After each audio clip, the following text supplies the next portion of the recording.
میرے بھائی کی شادی کو ابھی 1 ہی سال ہوا تھا کہ ایک دن کرنٹ لگنے کی وجہ سے اس کا انتقال ہو گیا۔ میرے بھائی کا نام نعمان تھا اور وہ ایک پولیس مین تھا۔ بھائی کے انتقال کے تقریباً 3 مہینے پہلے ہی میں نے ایک یونیورسٹی میں BS پروگرام میں داخلہ لیا تھا۔ بھائی نے مجھ سے وعدہ کیا تھا کہ وہ مجھے موبائل لے کر دیں گے، لیکن شاید قسمت میں یہی لکھا تھا کہ ہمارا بھائی ہم سے بچھڑ جائے گا۔ بھائی کے انتقال کے بعد ان کا موبائل امی نے مجھے دے دیا تھا۔ سم بھی بھائی کی ہی تھی۔ بھائی کے نمبر پر جب بھی کوئی کال آتی تھی میں ریسیو کرتی تھی۔ ہم 2 بہنیں تھیں اور ایک بھائی۔ میری بہن نائلہ ابھی 2 سال کی ہی تھی کہ ابو کا انتقال ہو گیا تھا۔ امی نے ہمیں پال پوس کر بڑا کیا۔ بھائی کی جب جاب ہوئی تو گھر کے حالات کچھ بہتر ہونے لگے تھے، مگر اب تو بھائی بھی نہ رہا۔ ہمارے سر پر نہ باپ کا سایہ تھا اور نہ ہی بھائی کا۔ بھائی کے جانے کے بعد گھر کے حالات مزید خراب ہو گئے تھے۔ بھابھی بھی اپنے میکے جا چکی تھی۔ ہمارے گھر میں کھانے کو 2 وقت کی روٹی بھی نہ تھی۔ ایسے میں میری ماں ایک بینک مینیجر کے پاس مجھے لے کر گئی جو کہ ہمارے محلے میں ہی رہتا تھا۔ بینک مینیجر میری طرف لالچ بھری نظروں سے دیکھ رہا تھا۔ میری ماں کی منت سماجت کو دیکھتے ہوئے اس نے مجھے 2 دن کے بعد کام پر آنے کے لیے کہہ دیا۔ میں بہت پریشان تھی کیونکہ اگر میں بینک میں چلی جاتی تو میری پڑھائی مجھے چھوڑنی پڑتی، لیکن میں ایسا نہیں کرنا چاہتی تھی۔ خیر 2 دن بعد میں بینک پہنچی۔ وہاں میں مینیجر سے ملی اور اس دن سے مجھے ایک معمولی سا کام سونپ دیا گیا، کیونکہ میری تعلیم اتنی زیادہ نہیں تھی کہ مجھے بینک میں کوئی اچھی سی پوسٹ ملتی۔ کچھ دن گزر گئے اور مجھے بینک کا ماحول بہت پسند آنے لگا تھا۔ یہاں میں ہر طرف لڑکوں کے درمیان رہتی تھی اور مجھے ایسا ہی ماحول بہت پسند تھا۔ ایک دن میں بینک مینیجر کے پاس گئی اور بولی کہ مجھے یونیورسٹی میں جانا ہے، کیا آپ مجھے بینک سے 2 گھنٹے کی چھٹی دے سکتے ہیں؟ بینک مینیجر نے کہا کہ ایک شرط پر۔ میں نے پوچھا کون سی شرط؟ انہوں نے کہا کہ پہلے میری گود میں بیٹھو۔ جب میں نے بینک مینیجر کا یہ چہرہ دیکھا تو میری آنکھیں پھٹی کی پھٹی رہ گئی۔ میں نے انکار کرنے کی کوشش کی تو اس نے کہا کہ آؤ بیٹھو ورنہ میں تمہیں بینک سے نکال دوں گا۔ میں نے اس ڈر سے کہ یہ مجھے بینک سے ہی نہ نکال دے اس کی گود میں جا کر بیٹھ گئی۔ جب میں اس کی گود میں بیٹھی تو وہ میرے جسم کے ساتھ چھیڑ چھاڑ کرنے لگا۔ پہلے تو مجھے بہت عجیب سا لگ رہا تھا، لیکن پھر مجھے بہت مزہ آنے لگا اور میں اس کی گود میں بیٹھی رہی۔ اس کمرے کے ساتھ ایک اور کمرہ بھی اٹیچ تھا۔ وہ مجھے اس کمرے میں لے کر گیا۔ وہاں مجھے صوفے پر لٹا کر میرے ساتھ کافی دیر بدفعلی کرتا رہا۔ پھر اس نے مجھے کہا کہ اگر تم نے یونیورسٹی جانا ہے تو جاؤ۔ میں وہاں سے نکل کر سیدھا گھر پر آ گئی۔ گھر آ کر میں نے اپنی امی کو کچھ بھی نہ بتایا۔ رات کا کھانا کھانے کے بعد جب میں سونے لگی تو ایک پولیس والے کی کال آئی۔ اسے یہ بھی پتہ تھا کہ میرا بھائی اب اس دنیا میں نہیں رہا، پھر بھی اکثر وہ مجھے کالز کیا کرتا تھا۔ اس دن اس نے مجھے کہا کہ میں نے آپ کو دیکھا ہوا ہے، آپ بہت خوبصورت ہو، کیا آپ مجھ سے دوستی کرو گی؟ میں نے کہا کہ نہیں، میں آپ سے دوستی نہیں کر سکتی۔ پھر میں نے کال بند کر دی اور سو گئی۔ اگلے دن پھر اس کی کال آئی اور پھر سے اس نے مجھے کہا کہ کیا آپ مجھ سے دوستی کرو گی؟ اس دن بھی میں نے انکار کر دیا۔ اسی طرح وہ تقریباً 1 ہفتہ مجھے روز کالز کر کے یہی کہتا رہتا کہ آپ مجھ سے دوستی کر لو۔ آخرکار میں نے اس سے دوستی کر لی۔ شروع میں تو صرف میں اس پولیس والے سے بات کرتی تھی، لیکن اسی طرح کرتے کرتے کافی سارے پولیس والوں سے دوستی ہو گئی اور میں ان سے ملنے کے لیے بھی جاتی تھی کیونکہ اب مجھے کوئی روکنے والا نہیں تھا۔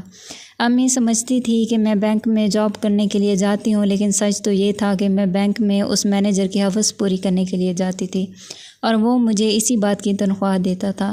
پھر میں روز کسی نہ کسی پولیس والے سے ملنے کے لیے چلی جاتی۔ ان کی ضرورت پوری کرنے کے بعد مجھے جو بھی رقم ملتی تھی میں اس رقم کو اپنی خواہشات کو پورا کرنے کے لیے استعمال کرتی۔ ان چند پولیس والوں کی دیکھا دیکھی بہت سارے پولیس والے میرے گاہک بن گئے۔ میں ان سب کی ضرورت پوری کرتی اور اچھی خاصی رقم بٹور لیتی۔ ایک دن محلے کے ایک لڑکے نے مجھے اس پولیس والے کے ساتھ بائک پر دیکھ لیا۔ جب میں گھر گئی تو میری ماں نے مجھ سے پوچھا کہ تم کہاں گئی تھی؟ میں نے کہا کہ میں بینک گئی تھی۔ صاف طور پر نظر آ رہا تھا کہ امی کو پتہ چل چکا ہے کہ میں بینک نہیں جاتی۔ حیرت کی بات تو یہ تھی کہ امی نے مجھ سے مزید کوئی سوال و جواب نہ کیے، بلکہ خاموش ہو کر وہ کچن کی طرف چلی گئی۔ اگلے دن میں بینک جانے کے لیے تیار ہوئی۔ مجھے پتہ تھا کہ امی کو مجھ پر شک ہو چکا ہے، اس لیے میں نے فیصلہ کر لیا تھا کہ میں کچھ دن کے لیے کسی سے ملنے نہیں جاؤں گی۔ جب میں بینک پہنچی تو مینیجر نے کہا کہ آؤ کہیں باہر چلتے ہیں، اور میں اپنی عادتوں سے مجبور تھی، اس لیے میں اس کے ساتھ کار میں باہر چلی گئی۔ کہیں ویران جگہ پر جا کر اس نے کار روکی اور مجھے کار کی پچھلی سیٹ پر لٹا کر بھیڑیوں کی طرح میرے جسم کو نوچ لیا اور آخر پر کچھ پیسے میرے منہ پر مارے اور کہا کہ آئندہ تمہیں بینک آنے کی ضرورت نہیں ہے، کیونکہ اسٹاف کے کچھ لوگوں کو ہم پر شک ہو چکا ہے اور میں نہیں چاہتا کہ تمہارے جیسی بد چلن لڑکی کی وجہ سے میری ساکھ خراب ہو۔ پھر اس نے مجھے کار سے باہر کی طرف دھکا دیا اور وہاں مجھے اکیلا چھوڑ کر چلا گیا۔ اس وقت رات کا اندھیرا چھا چکا تھا جب میں گھر واپس آئی۔ امی نے میری شکل کو دیکھتے ہوئے مجھ سے پوچھا کہ کیا ہوا ہے شمائلہ؟ میں نے انہیں کوئی جواب نہ دیا اور جا کر کمرے میں سو گئی۔ صبح میں دیر تک سوتی رہی۔ امی نے مجھے جگایا کہ اٹھو شمائلہ، بینک نہیں جانا کیا؟ میں نے انگڑائی لیتے ہوئے کہا کہ نہیں۔ امی نے مجھ سے پوچھا کہ آخر کیوں؟ میں نے بس اتنا سا جواب دیا کہ بینک مینیجر نے مجھے وہاں سے نکال دیا ہے۔ پھر میں نے چادر اوڑھی اور سو گئی۔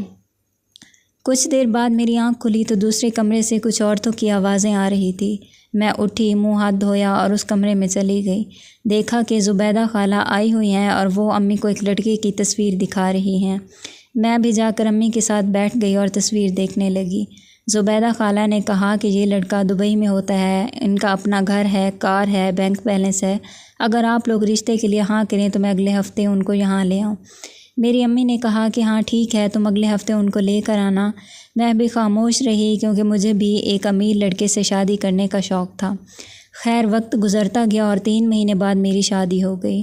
شادی کے کچھ عرصے بعد مجھے معلوم ہوا کہ عاطف دبئی میں نہیں بلکہ کراچی میں کسی جگہ پر کام کرتا ہے اور یہ گھر بھی ان کا اپنا نہیں ہے۔ مجھ پر جب اس حقیقت کا انکشاف ہوا میرے پیروں تلے سے زمین نکل گئی۔ میں نے عاطف سے اور اپنی ساس سے بہت لڑائی کی، لیکن اب کیا ہو سکتا تھا، میری تو اب شادی ہو چکی تھی۔ عاطف مجھ سے بہت پیار کرتا تھا، وہ میری ہر خواہش پوری کرتا تھا، لیکن مجھے پھر بھی چین نہیں تھا۔ میں نے فیصلہ کیا کہ میں دوبارہ ان پولیس والوں سے رابطہ کروں گی جن سے پہلے میرے تعلقات رہے ہیں اور ان کی ضرورت پوری کر کے پیسے لوں گی۔ اس لیے میں نے انہیں کال کیا اور پھر سے وہی کام شروع کر دیے جو میں شادی سے پہلے کرتی تھی۔ ایک دن میں ایک پولیس والے کو 20,000 کے عوض ہوٹل میں ملنے کے لیے چلی گئی۔ بدقسمتی سے اس ہوٹل پر میڈیا والوں کا چھاپا پڑا اور سب لوگ پکڑے گئے۔ عاطف کو میری اصلیت کا پتہ چل چکا تھا۔ ابھی میں جیل کی سلاخوں کے پیچھے تھی کہ عاطف نے مجھے طلاق دے دی۔ میری بدقسمتی ہے کہ میں نے عاطف جیسا پیار کرنے والا شوہر اپنی خواہشات کو پورا کرنے کے چکر میں گنوا دیا۔ اب میرے پاس پچھتاوے کے سوا کچھ نہیں۔ انسان اپنی جائز ناجائز خواہشات کو پورا کرنے کے چکر میں اتنا آگے نکل جاتا ہے کہ اسے یہ احساس تک نہیں ہوتا کہ اس نے اپنے ساتھ کیا کیا ہے۔ یہ تو جب وقت گزر جاتا ہے تب انسان کو احساس ہوتا ہے کہ اس نے اپنے ساتھ ایسا کر کے کتنی بڑی غلطی کی ہے، اور تب اس کے ہاتھ میں کچھ بھی نہیں ہوتا۔ اگر آپ کو یہ ویڈیو پسند آئی ہو تو اس ویڈیو کو لائک کریں اور چینل کو سبسکرائب کریں۔